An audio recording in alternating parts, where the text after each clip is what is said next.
Hello everyone, my name is Yash Punya and in this video we are going to look at the solution of the problem interesting array।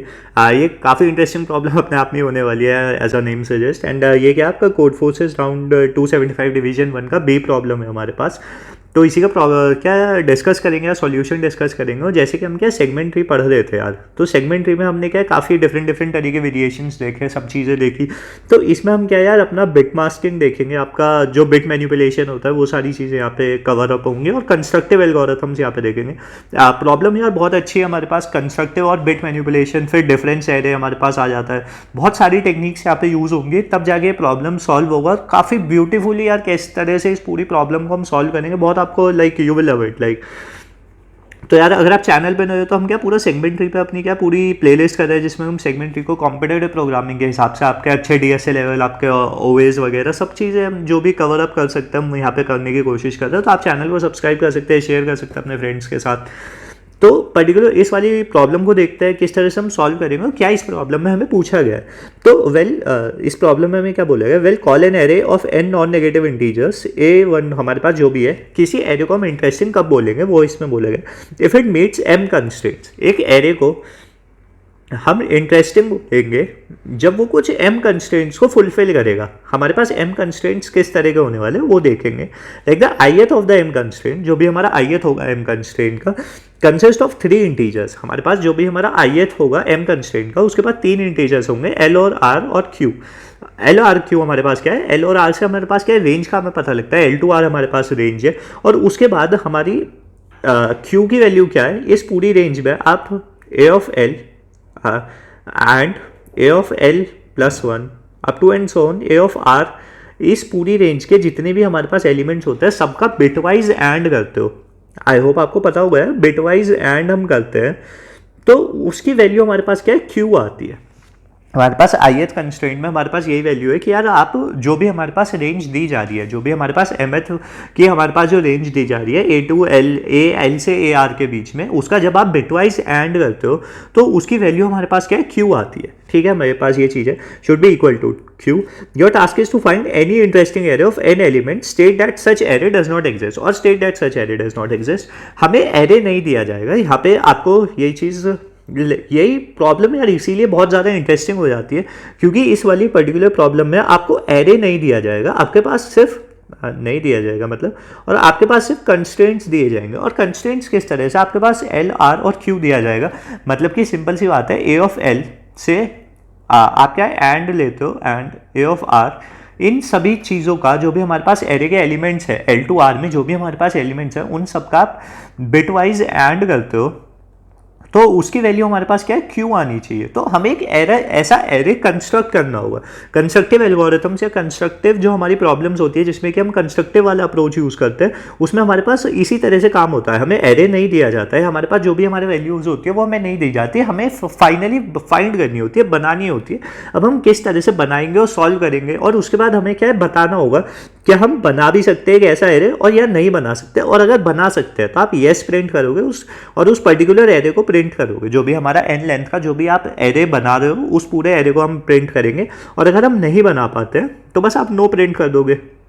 तो देखने में यार problem बहुत ज़्यादा difficult लगने लग जाती है कि यार किस तरह से हम कंस्ट्रक्ट करेंगे भी और किस तरह से हम वैलिडेट करेंगे यार, क्योंकि बहुत सारी हमारे पास क्वेरीज हो सकती है। अब क्या है, यहाँ पे q की वैल्यू जो हमारे पास नंबर ऑफ कंस्ट्रेंट्स है, m की वैल्यू 10 to the power 5 है, इतने सारे हमारे पास कंस्ट्रेंट्स होने वाले हैं जिसमें l to r के हमारे पास वैल्यूज़ होने वाली है, डिफरेंट हमारे पास चीज़ें होंगी। तो स्टेप बाय स्टेप सॉल्व करते हैं, बहुत अच्छी प्रॉब्लम है, बहुत ज़्यादा चीज़ें आपको यहाँ पे सीखने को मिलेंगी। तो जब भी इस तरह की प्रॉब्लम्स होती है, जब भी हम कंस्ट्रक्टिव वाले केसेस में काम करते हैं, तो कंस्ट्रक्टिव वाले केसेस में हम क्या करते हैं यार, पहले हम कुछ बेस बना ले जिस पे हम खड़े हो सके, जिस पे हम काम कर सके।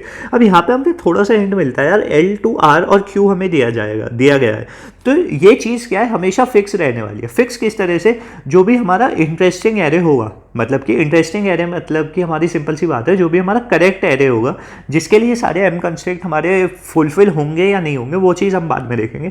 बट अगर वो होगा तो l से r में हमारे पास q हमारा होगा ही होगा, उसका बिटवाइज एंड क्या है, वो हमेशा q हमारा होने ही वाला है। तो आप एक काम करो, पहले हम क्या एरे कंस्ट्रक्ट कर लेते हैं। आप सिंपल सी बात आप सोच के देखिए कि हम क्या है पहले एरे कंस्ट्रक्ट कर लेते हैं। अब एरे हम किस तरह से कंस्ट्रक्ट कर सकते हैं, तो यहाँ पे हम क्या है सिंपल सी जो आपकी बिटवाइज एंड की प्रॉपर्टी होती है वो यहाँ पे थोड़ी सी समझने की कोशिश करते हैं कि बिटवाइज एंड हम कर रहे हैं, हमारे पास दो नंबर्स है, हमारे पास कोई आई और जे नंबर्स हैं, उनकी कोई भी बिट होने वाली है हमारे पास। बिट का मतलब आई होप आप क्लियरली समझते होगे। और अगर कोई भी बिट हमारी लाइक अगर आई और जे में से लाइक वो यार ट्रूथ टेबल वाली चीज़ है, मैं आपको थोड़ा सा ऐसे दिखा दूँ कि आई और जे है और हमारे पास जो भी हमारे रिजल्टिंग बिट होने वाली है, आई होप यार मैं थोड़ा सा अच्छे से नहीं बना रहूँगा। एंड हमारे पास एक और चीज़ होती है, क्योंकि हमारे पास क्या दो वैल्यूज़ है तो हमारे पास चार वैल्यूज़ होने वाली है, विच इज़ 0 0 0 1 1 0 एंड 1 1। तो हमारे पास क्या रिजल्ट होता है जब हम बिटवाइज एंड करते हैं। अब आई एंड जे आप करोगे तो अगर दोनों जीरो है तो हमारा आंसर जीरो होता है, अगर एक भी हमारी जीरो है तो भी हमारा आंसर जीरो होगा, और दोनों अगर वन है तो ही हमारा आंसर क्या है, वन आता है। तो हमें क्या यार बिटवाइज एंड के केस में हमें एक चीज़ पता होती है, जब आप बिटवाइज एंड कर रहे हो तो उसमें वन आता है सिर्फ like when all bits are one, all bits are one. मैं ये वाली चीज़ क्यों बोल रहा हूँ यार, हम क्या करने वाले हैं, हम ए ऑफ एल करेंगे and A of L plus one up to and so on and A of R करेंगे, जिसकी वैल्यू क्या है, क्यू आने वाली है। क्यू एक हमारा इंटीजर होने वाला है जो कि उसकी वैल्यू आने वाली है। क्यू कोई भी एक इंटीजर हो सकता है। तो क्यू में आप सिंपल सी एक बात समझो, अगर क्यू में कोई सेट बिट है हमारे पास, कोई बिट सेट है, सेट बिट हमारे पास क्या होती है, जिसकी वैल्यू हमारे पास वन है। ऑफ बिट हमारी वही है, ऑन बिट है या सेट बिट है, आप कुछ भी बोलना चाहे, अगर वो वन है तो एक चीज़ हमें क्लियर होती है यार, L2R में जितने भी मेरे पास एरे के एलिमेंट्स हैं उन सब की वो वाली पर्टिकुलर बिट क्या है, वन होनी चाहिए, तभी क्यू की बिट क्या है, वन होगी। तो हमें एक हिंट मिल गया यार, हम कंस्ट्रक्ट कर सकते हैं अब, ठीक है। हमें एक चीज़ पता लगी कि हम यार एरे को किसी तरह से बना सकते हैं। तो हम क्यू की बिट देखेंगे। हम इस वाले में क्या करते हैं, जो हमारे बिट मास्किंग वाले क्वेश्चन होते हैं उसमें हम क्या है, बिट बाय बिट चलते हैं। आप बिट बाय बिट चलते हो और आप क्या क्यू के हिसाब से हम L2R की सारी रेंजेस में जो भी हमारे पास वैल्यूज़ हो सकती हैं वो बनाने की कोशिश करते हैं। अब कैसे मैं ये वाली चीज़ बोल रहा हूँ कि हो सकता है यार मेरे पास ए ऑफ लाइक वन है and A of two, simple सी बात है, मैं दो ही के साथ ही काम एक बार आपको बताता हूँ, और उसकी वैल्यू क्यू आ रही है। और क्यू में हमारे पास क्या है, 30 बिट्स होने वाली है, 32 बिट्स 30 बिट्स, वही सिंपल सी बात है, हम 30 बिट्स के हिसाब से हमारा आंसर आ जाएगा, क्योंकि वैल्यूज़ हमारी उसी हिसाब से दी गई हैं प्रॉब्लम में। आप सिंपल सी बात हमने सोची 30 बिट्स है, आप क्यू की हर बिट को देखते हो, बिट बाय बिट आप देखते हो, और अगर क्यू की फॉर एग्जांपल ith बिट अगर मेरे पास वन है तो आप एक काम करो, जो भी मेरे एरे के एलिमेंट्स है उसकी सबकी ith बिट जो भी उस रेंज में L2R में जो भी मेरे पास एलिमेंट्स हैं उन सबकी वो ith बिट को आप सेट कर दो। सिंपल सी बात हमें समझ में आई कि यार ठीक है, हम ये वाला काम कर देंगे, जो भी मेरे पास ith बिट है मैं उन सबको सेट कर दूंगा, क्योंकि अगर एक भी बिट ऑफ हुई तो क्यू में वो बिट ऑफ ही आएगी, बट हमारा क्यू आंसर आना ही चाहिए। और क्यू में अगर मेरी कोई बिट वन है तो उसका सिंपल सा रीज़न यही है कि उसके रेंज में जितने भी मेरे पास एलिमेंट्स होने वाले हैं उन सबका आंसर मेरे पास, उस सब की बिट क्या है, मेरे पास वन ही होनी चाहिए। अब जो आप बोल सकते हो कि यार जो बची हुई बिट हुई, लाइक फॉर एग्जाम्पल अगर मेरे पास ith बिट मेरे पास ऑफ है, लाइक जीरो है, तो जो भी मेरा एरे के एलिमेंट्स है उनमें कोई भी बिट हो मेरे पास कोई दिक्कत नहीं है, 0 1 हो 1 0 लाइक 0 0, तो सब में हमारे पास जीरो आ जाता है। तो कोई भी बिट हो उससे मेरे पास कोई फर्क नहीं पड़ेगा मुझे, तो हमें उससे कोई डिफरेंस नहीं है, क्योंकि हमें क्या एक पर्टिकुलर एरे तो बता रहा नहीं, हो सकता है बहुत सारे सॉल्यूशंस हो सकते हैं, जो भी उसमें वैलिड सॉल्यूशन है हमें वो रिटर्न करना होगा। बट कंडीशन वही है, अगर ith बिट वन है तो उस पूरी रेंज में बिट सारी वन होनी चाहिए, क्योंकि हम क्या है बिटवाइज एंड कर रहे हैं। अगर हम बिटवाइज और कर रहे होते तो कुछ और, मतलब कि वही प्रॉब्लम टू प्रॉब्लम डिफर करेगा। बट अभी इस प्रॉब्लम के लिए हमें यही समझने की बात है कि यार उस पर्टिकुलर जो हमारा एरे है उस सबकी बिट हमारी वन है। तो मैंने आपको क्या बोला कि आप पहले एरे को कंस्ट्रक्ट करो। अब एरे को कंस्ट्रक्ट करने के लिए सिंपल सी बात है यार, आप अब यहाँ पे समझिए, मैं आपको बोल रहा हूँ पहले हम एरे कंस्ट्रक्ट करते हैं। आप बोल सकते हो यार हम कैसे वैलिडेट करेंगे, या वो सारी चीज़ें हम देखेंगे। दो स्टेप्स की प्रॉब्लम है। फर्स्ट स्टेप हमारे यही होने वाले कि हम पहले कंस्ट्रक्ट कर लेते हैं एरे को। अब कंस्ट्रक्ट करने के लिए मैंने आपको बोला कि आप क्या बिट बाय बिट काम करो। अगर आप यार कॉम्पिटेटिव प्रोग्रामिंग के लिए बिट मास्किंग करना चाहते हो तो आप मुझे बोल सकते हो, मैं आपको करवा दूंगा। उसमें आपको ये वाली पैटर्न बहुत अच्छी तरह से क्लियर हो जाएगा। बहुत सारी प्रॉब्लम्स होती है जो हम बिट बाय बिट सॉल्व करते हैं और वो बहुत इजीली हमारी सॉल्व हो जाती है कि हम एक बिट को लेते हैं उसके हिसाब से हम सारा काम करते हैं। बट अभी के लिए वो सारी चीज़ें साइड रखते हैं। मैंने आपको बोला कि यार अगर क्यू में ith बिट सेट है, if ith bit is set so we will set all the bits, हमारी L2R में जो भी मेरे पास एरे के एलिमेंट्स होने वाले हैं उन सबकी बिट को सेट करेंगे। अब वो सेट करने के लिए यार आप बोल सकते हो यार ये तो बहुत ज़्यादा टाइम कॉम्प्लेक्सिटी हो जाएगी। मेरे पास L2R में हो सकता है सब में हर बार n लेंथ का ही हो, फिर मैं n लेंथ में ही चल के बहुत सारी मेरी टाइम कॉम्प्लेक्सिटी हो सकती है। तो यहाँ पे हमें यार एक टेक्निक आती है which is difference array technique. अगर आपको नहीं भी पता है, मतलब आपको थोड़ा सा हिंट आपको पता होगा, अगर आपको नाम से भी नहीं पता है तो कोई बात नहीं, आपको यहाँ पे क्लियर हो जाएगा। इसमें हम क्या बोलते हैं, bit by bit difference array की फॉर्म में हमारे पास ith बिट 1 आई, ith बिट हमारे सेट आई, L2R में जाइए आप सारी बिट्स को सेट कर दीजिए। अब कैसे, मैं आपको बोल रहा हूँ कि हम एक एरे बनाते हैं, सम नाम का एरे बना लेते हैं, और हमारा एक original array which is array of n, दोनों की लेंथ हमारी n होने वाली है। हम एक लूप चलाएंगे, लाइक मैं आपको कोड से समझाता हूँ। हम हर प्रोसेस करते हैं हर बिट को सेपरेटली। अब कैसे हम करते हैं, हम बिट 0 से स्टार्ट किए, मैक्स बिट की यहाँ पे मैं आपको वैल्यू बता देता हूँ। हमारी जो मैक्स बिट की वैल्यू है वो 30 होने वाली है। जैसे मैंने आपको बताया था हमारे जो हमारी Q ऑफ I है उसकी वैल्यूज़ इतनी ज़्यादा नहीं है, वो 30 बिट्स में हमारा आंसर फिट हो जाए सबका। तो हम वही करेंगे, हम ith बिट पे गए, हो सकता है हमारी बिट क्या है, जो भी हमारी लाइक 5th बिट है इस टाइम पे हमारी, उस 5th बिट के हिसाब से मैं सारे एरे को अपने क्या है, जो भी मेरी रेंज होने वाली है पर्टिकुलर, जितनी भी मेरे पास रेंजेस होंगी, जो भी मेरे पास Q ऑफ I है, उन सब के लिए मैं आंसर करना चाहता हूँ। मैं कैसे आंसर कर सकता हूँ, तो मैंने यहाँ पे 2 एरेज बनाए हुए विच इज सम और एरे।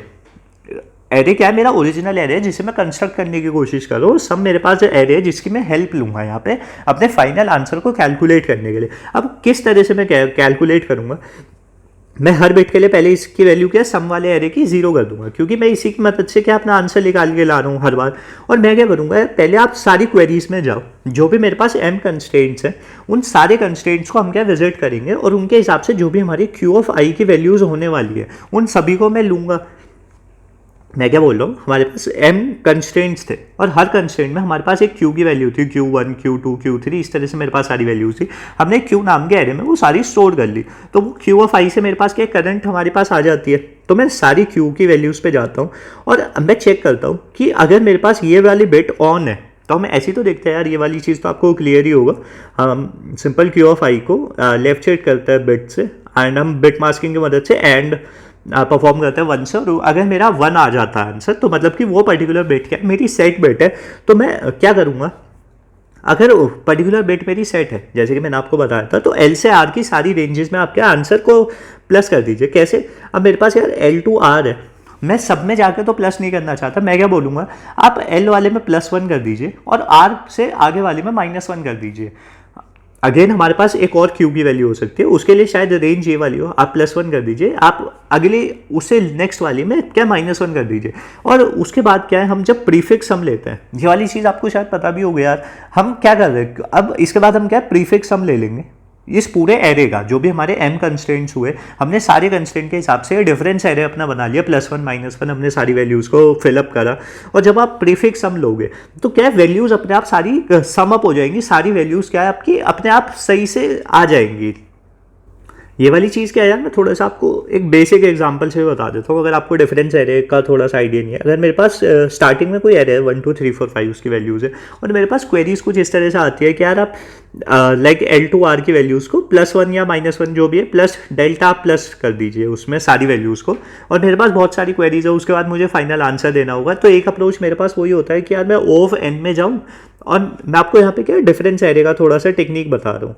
काफ़ी सारी इसमें प्रॉब्लम्स होती है, प्रीफिक्स एरे के टाइम पे ये हम पढ़ते हैं, बेसिक आपके कॉम्पिटेटिव प्रोग्रामिंग जब हम कर रहे होते हैं तो वो टॉपिक्स आते हैं हमारे पास। बट अभी के लिए हम क्या है, अगर हम सारी में करने लगे तो हमें O ऑफ n टाइम लग जाएगा हर क्वेरी के लिए, तो हमारा O ऑफ n² सोल्यूशन चला जाता है। हम क्या कर रहे हैं, L2R में हम डेल्टा ऐड कर रहे हैं।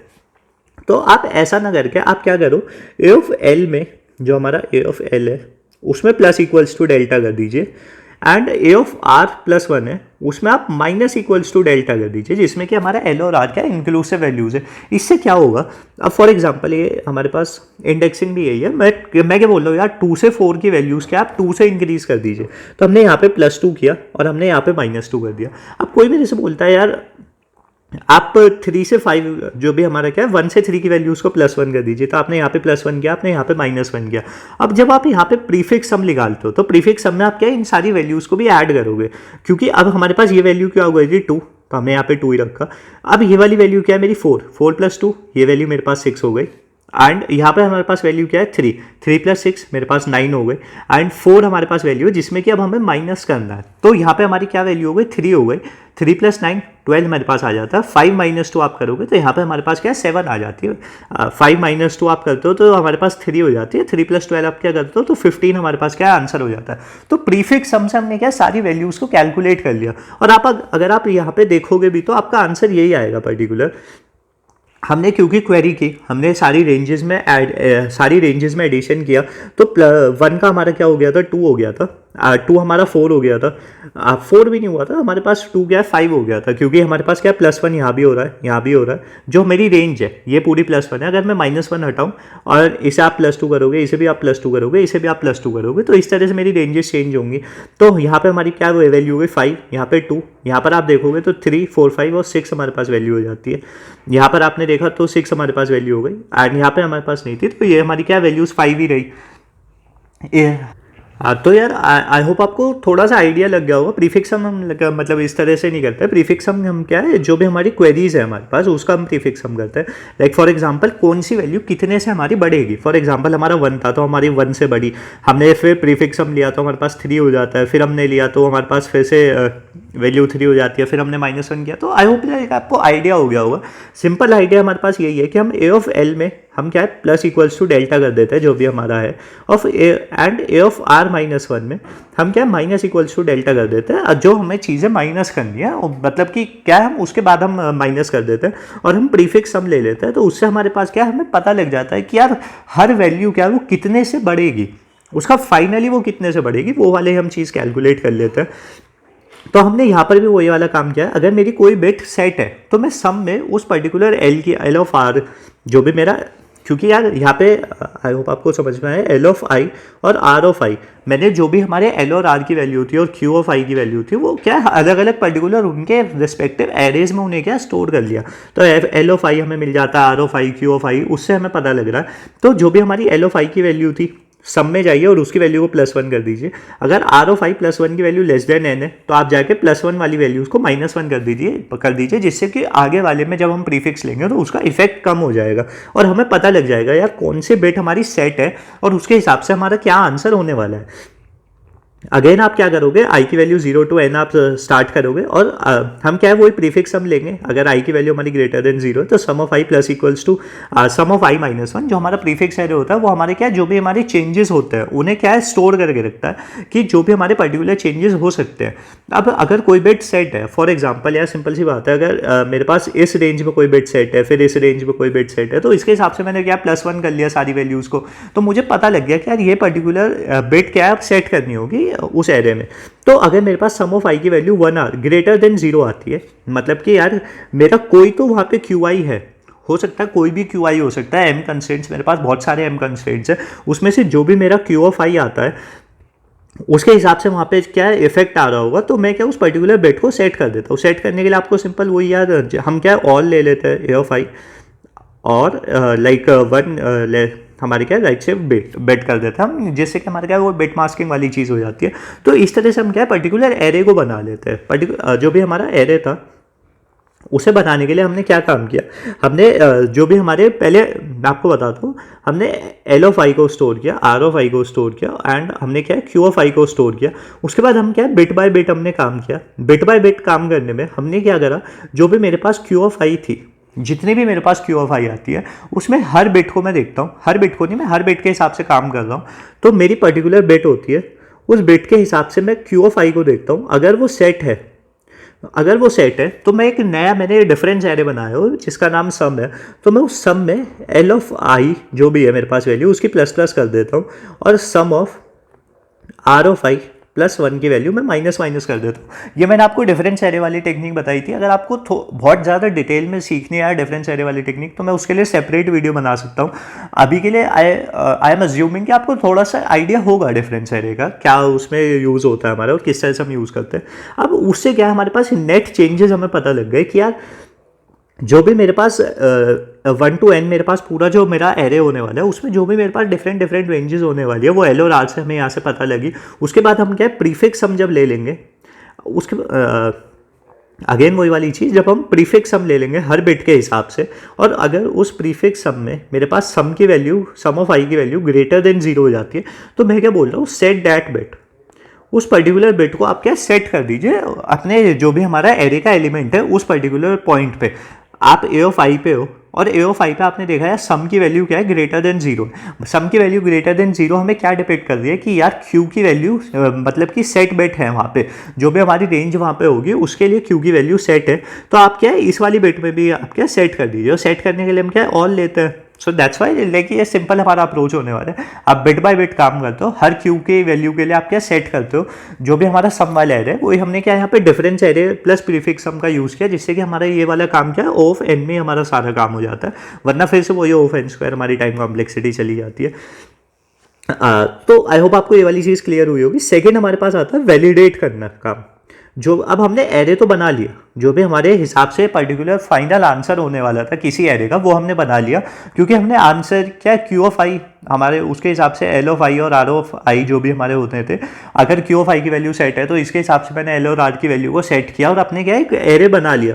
पर अब ये एरे सही है या नहीं है वो हमें नहीं पता है, क्योंकि अब बहुत सारे केसेस हैं हमारे पास, लाइक एम कंस्ट्रेंट्स है, एम की वैल्यू 10⁵ है, तो अब चेक कर लेते हैं। चेक करने के लिए, वैलिडेट करने के लिए अब हम सिंपल सा काम करते हैं, सेगमेंट ट्री बनाओ। सेगमेंट ट्री में नोड में आप क्या है एंड को स्टोर कर लो, जो भी हमारा बिटवाइज एंड है। क्यों बिटवाइज एंड को हमने यहाँ पे नोड में स्टोर किया है, सिंपल सी बात वही है क्योंकि हमें चाहिए था जो भी हमारा पर्टिकुलर एरे है उसमें हर सेगमेंट का मुझे बिटवाइज एंड करना है। अब मैं क्या करूँगा, जो भी मेरे पास एम कंस्ट्रेंट्स थे जो भी मैंने स्टोर किए हुए थे, एल ऑफ आई और आर ऑफ आई से मुझे वैल्यूज़ मिल जाती है, L of I R of I की, मैं उसके हिसाब से अपना क्या क्वेरी करूँगा। क्वेरी करके जो भी मेरा आंसर आता है, बिटवाइज एंड का आंसर आता है, मैं चेक करूंगा अगर वो नॉट इक्वल्स टू है क्यू ऑफ आई के, जो भी उस पर्टिकुलर एल ऑफ आई और आर ऑफ आई के लिए जो भी मेरा उस पर्टिकुलर क्यू आई होने वाला है, अगर क्वेरी मेरी इक्वल नहीं होती है तो मैं उस पॉइंट पे अपना क्या नो आंसर प्रिंट कर दूंगा, और अगर सबके लिए वो वैलिडेट कर देती है तो जो मेरा ओरिजिनल एरे था मैं उसे एज इट इज आंसर में रिटर्न कर दूंगा। सिंपल हमारे पास होने वाला है, आप पढ़ भी सकते हैं पॉज करके। हम कंस्ट्रेंट्स को वैलिडेट करेंगे, हमारी वैल्यू है क्वेरी की, वही हम जैसे करते हैं L of I R of I हमने दिया, यहाँ पे टी हमारा क्या है सेगमेंट थी, हम टी को पास कर रहे हैं। अगर वैल्यू हमारी क्यू ऑफ आई के नॉट इक्वल आती है तो हम नो प्रिंट करके काम कर वापस रिटर्न कर देंगे, और अगर वो हो जाती है तो हम क्या फाइनल आंसर निकाल देंगे।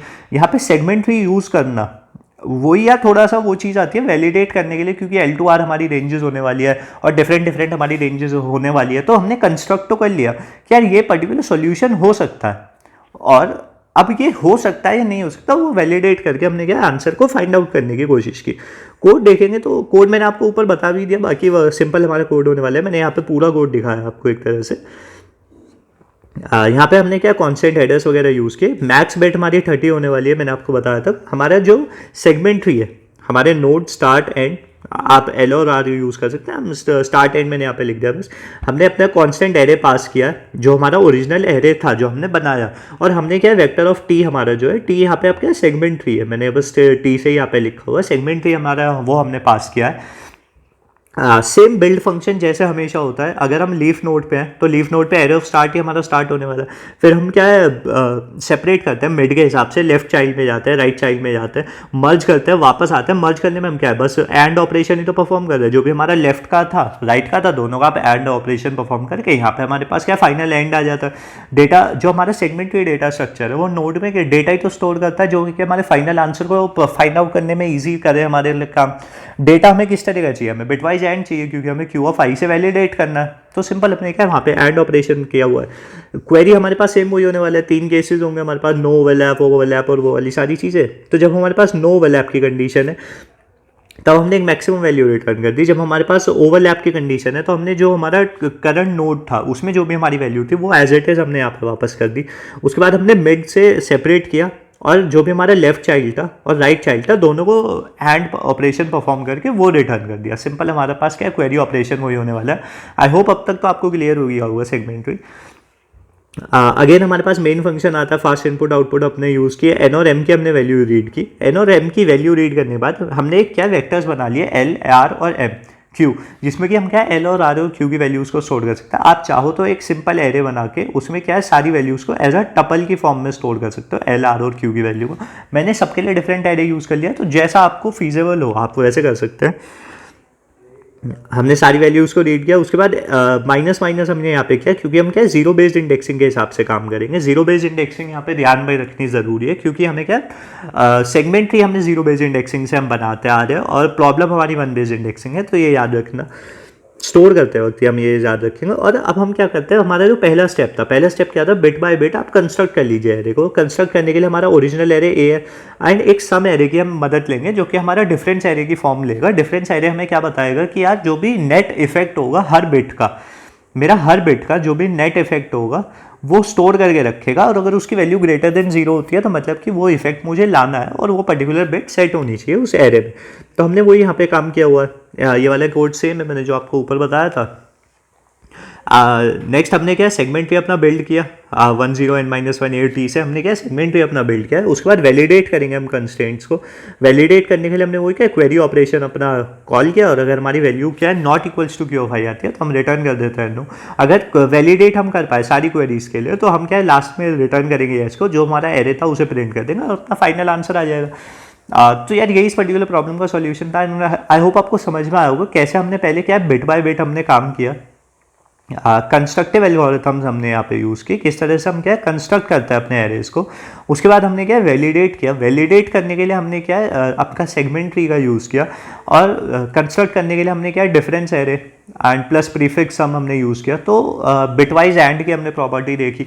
तो लाइक कितने सारे यहाँ पे कॉन्सेप्ट एक साथ यूज़ हो गए। तो यही यार कॉम्पिटेटिव प्रोग्रामिंग की अच्छी बात है। और अगर आप आपके रिसेंट ओएस देखोगे तो उसमें भी इसी तरह के हमारे प्रॉब्लम्स आती है, जहाँ पे हमारे पास क्या मल्टीपल टॉपिक्स को हम क्या मर्ज करके अपना क्या फाइनल आंसर लेके आते हैं। तो मेरी कोशिश यहाँ पे यही है कि मैं आपको सारे आइडियाज़ दे सकूँ, जिससे कि आपका माइंड और ज़्यादा खुल सके। जितना ज़्यादा आपका माइंड खुलेगा उतने ज़्यादा आप डिफिकल्ट प्रॉब्लम्स को सॉल्व कर पाओगे। तो लाइक अगर आपका अच्छा लगा हो तो प्लीज़ लाइक कीजिएगा वीडियो को। आप कमेंट करके ज़रूर बताइएगा आपको क्या पार्ट अच्छा लगा। आप शेयर ज़रूर कीजिएगा यार, मोटिवेशन बढ़ता है आप शेयर करते हैं तो।